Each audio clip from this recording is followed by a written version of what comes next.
Biomedical technologies తెలుసా మీకు? అంటే ఏంటి? జీవ వైవిధ్య సాంకేతికత అంటే the application of principle of biophysics and biochemistry.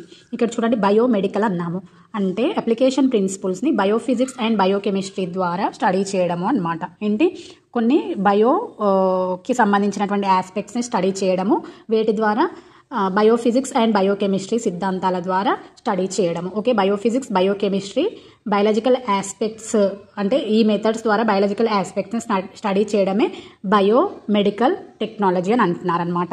అయితే ఇందులో 3 ways ఉన్నాయి. అవేంటి అంటే diagnostic imaging, biomedical procedures and biochemical procedures. Diagnostic imaging అంటే ఇక్కడ ఏమైనా రోగ నిర్ధారణ చేసేటటువంటి ఇమేజింగ్స్, టెస్ట్లు అన్నమాట. Like X-ray, MRI, PET scan, CAT, nothing but CT scan అలా అనమాట. బయోమెడికల్ ప్రొసీజర్స్ అంటే ఈసీజీ అండ్ ఈఈజీ, గుండెకు సంబంధించి, అండ్ సెఫాలో అంటే మన హెడ్కి సంబంధించింది అన్నమాట. బయోకెమికల్ ప్రొసీజర్స్లో ఎలీసా, వెస్టర్న్ బ్లాట్ టెక్నిక్స్ ఉన్నాయి. ఓకే, వీటి గురించి ఫర్దర్ వీడియోలో చూద్దాం. Thanks for watching. వీడియో నచ్చితే లైక్, షేర్ అండ్ సబ్స్క్రైబ్.